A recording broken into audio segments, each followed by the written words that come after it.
Olá, sejam bem-vindos a mais uma aula de matemática do nono ano. Eu sou a professora Fabiane Farias. Na nossa aula de hoje, nós vamos falar sobre diferentes representações dos números racionais. Então, acompanhe comigo aí na sua tela. Então, vamos falar sobre números racionais, né? Veja alguns exemplos aí de números racionais.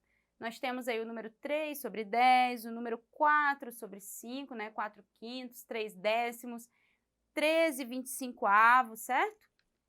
Temos aí também o número 0, né, que também pode ser escrito como fração, ele pode ser escrito como 0 sobre 1. Temos aí o número 1, que também pode ser escrito como fração, né, podemos escrevê-lo como 1 sobre 1. Temos também o número menos 71 centésimos, né, que podemos escrever também como menos 71 sobre 100, certo?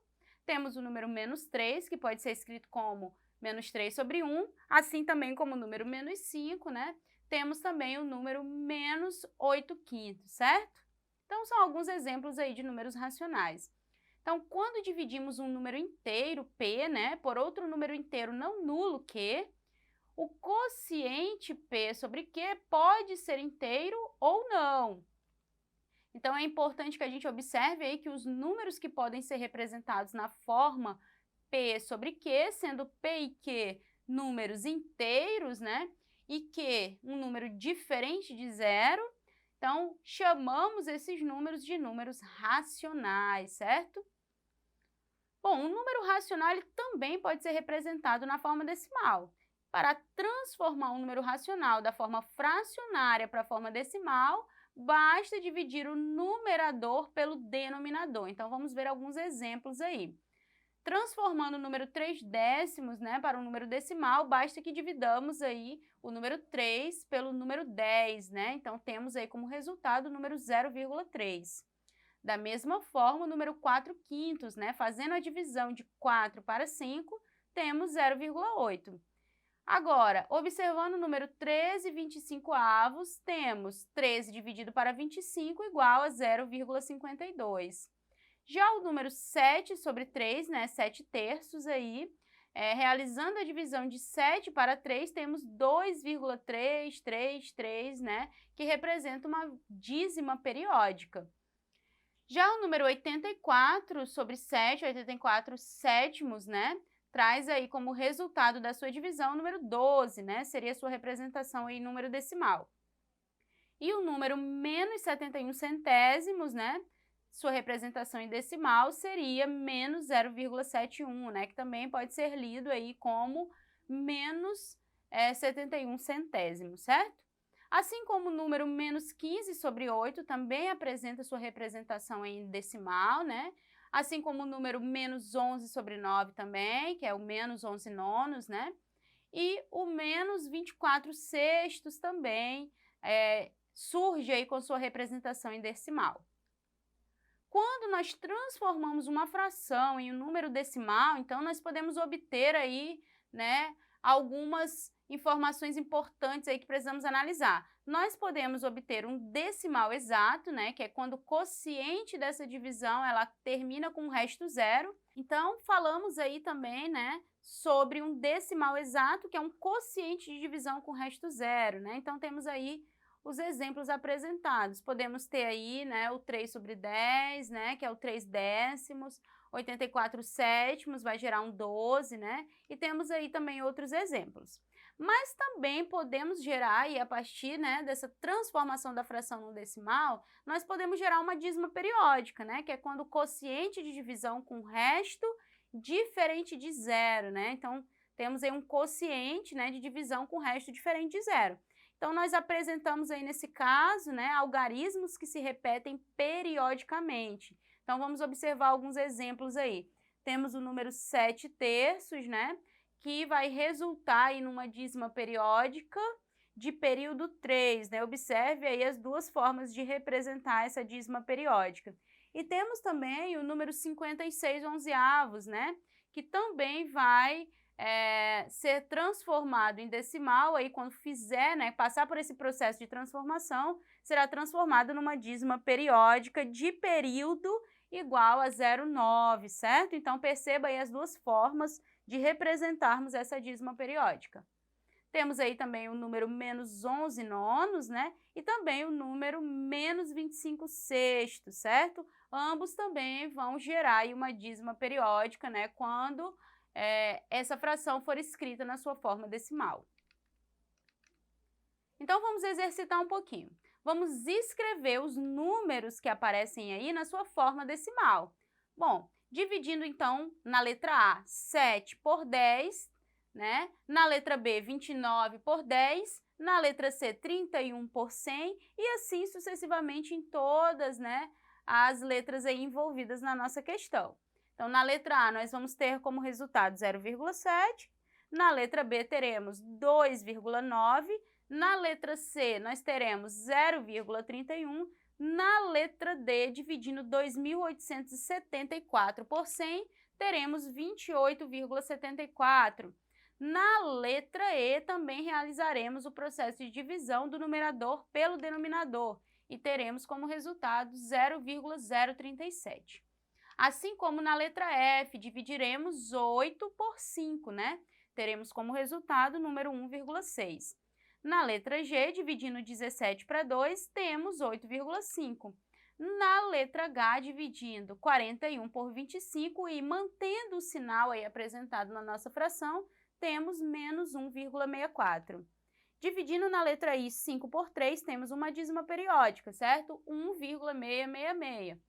Na letra J, dividindo 7 por 6, né, também teremos uma dízima periódica e manteremos aí o sinal apresentado, certo? Bom, então, será que é possível saber se essa fração, né, equivale a um decimal exato ou uma dízima periódica antes mesmo de dividir o numerador pelo denominador? O que você acha? Bom, quando uma fração é equivalente a uma dízima periódica, nós dizemos que a fração é a geratriz da dízima. Por exemplo, se temos a fração 7 terços, né, igual ao número aí 2,333, que é uma dízima periódica. Então, a fração 7 terços seria a geratriz da dízima periódica 2,333, né, que tem período aí igual a 3. Do mesmo jeito, né, quando temos a fração menos 11 nonos, né, sua representação em decimal seria a dízima periódica menos 1,222, né, com 2 aí igual ao período, certo? A fração menos 11 nonos seria a geratriz dessa dízima, né, menos 1,222 aí, então, uma dízima com período igual a 2. Bom, então, percebemos que frações de denominador 10, né, que observamos lá no nosso exercício, denominador 10, 100, 1000 e etc., né, que são esses denominadores aí de potências de base 10, sempre vão equivaler, né, a decimais exatos. Muito bem, então temos sempre essa equivalência de frações desse tipo com decimais exatos. Exemplos. Nós vimos aí o 3 décimos, né, o 22 centésimos, vimos aí, né, o 35 milésimos. Muito bem. Então, todo número decimal exato, ele equivale a uma fração, certo? Em que o numerador é um número inteiro e o denominador é uma potência de 10, que depende de quantas forem as casas decimais desse numeral, certo? Por exemplo, temos aí o número 0,21, né? Para encontrarmos, então, a sua fração correspondente, basta que contemos aí as casas decimais após a vírgula. Temos aí, então, neste caso, duas casas decimais. Percebam que vamos repetir aí no numerador, né? Esse número inteiro que aparece aí depois da vírgula. Então, temos aí o número 21 no numerador e no denominador teremos aí uma potência de base 10 com zeros, né, iguais à mesma quantidade aí de casas decimais do nosso número, né? Então, teremos aí, neste caso, 2 zeros. Da mesma forma, no número 1,729, né? Então, o que nós temos aí? Nós temos aí 3 casas decimais, né? E no numerador, nós vamos colocar o número inteiro correspondente, desconsiderando a vírgula, né? Então, vamos colocar o número 1729, certo? e no denominador colocaremos uma potência de base 10 com 3 zeros, né? Então, colocaremos o número 1 mais 3 zeros, já que temos 3 casas decimais envolvidas. Do mesmo jeito, no próximo número, observe aí que temos o número menos 6,045, né? Colocaremos todo o número inteiro, desconsiderando a vírgula aí no numerador, e no denominador colocaremos aí o número 1 acrescido de 3 zeros. Então, perceba que os denominadores 10, 100, 1000 são potências de 10, certo? Então, perceba que suas decomposições apresentam sempre como fatores primos o número 2 e o número 5, apenas esses números sempre, né? Então, perceba aí que o número 1000 pode ser escrito como 2 vezes 5 elevado ao cubo, né? O número 100 também, ó, 2 vezes 5 elevado ao quadrado, o número 10 como 2 vezes 5 e assim por diante. Bom, então, decompondo o denominador, nós podemos saber se uma fração equivale a um número decimal exato ou a uma dízima periódica, sem efetuar a divisão do numerador pelo denominador. Então, quando a fração é irredutível, né? Ou seja, numerador e denominador são primos entre si, com denominador maior que 1, nós devemos decompor o denominador em fatores primos, né? Acompanhe os casos aí. No primeiro caso, nós tratamos de uma fração equivalente a um decimal exato. Nos exemplos a seguir, nós vamos determinar uma fração equivalente à fração dada, cujo denominador é uma potência de 10. Então, perceba aí que nós temos a fração 13/25, que tem denominador 25. E 25 equivale a 5 ao quadrado, né? Então, só tem o fator primo 5. Então, nós temos aí que 13/25 é igual a 13 vezes 4 sobre 25 vezes 4, que pode ser escrito como 52 sobre 100, certo? Então, isso pode ser escrito como 0,52. Então, podemos dizer, né, afirmar que 13/25 equivale a um decimal exato. Bom, nós temos aí também uma outra fração referente a esse caso que você pode analisar. Então, se o denominador contiver apenas os fatores 2 e 5, ou 5, né, a fração equivale a outra fração com denominador 10, 100 ou 1000, né? Então, portanto, equivale a um decimal exato. No segundo caso, nós vamos analisar que as frações equivalentes aí, né, a uma dízima periódica, elas podem aparecer da seguinte forma, né? Observe a fração 17/80, né? Ela é irredutível e tem denominador 180. Como 180 equivale a 2 ao quadrado vezes 3 ao quadrado vezes 5 em sua decomposição, podemos perceber que o denominador tem fator primo 3, né? Que é diferente de 2 e 5. Então, nós temos aí uma fração que equivale a uma dízima periódica. Então, existe algum número n tal que o produto 2 ao quadrado vezes 3 ao quadrado vezes 5 vezes n seja uma potência de 10? A resposta é não, né? Porque em todo, sempre, 2 ao quadrado, 3 ao quadrado vezes 5 vezes n, há o fator primo 3. E vimos que em toda potência de 10 só há fatores primos 2 e 5, certo?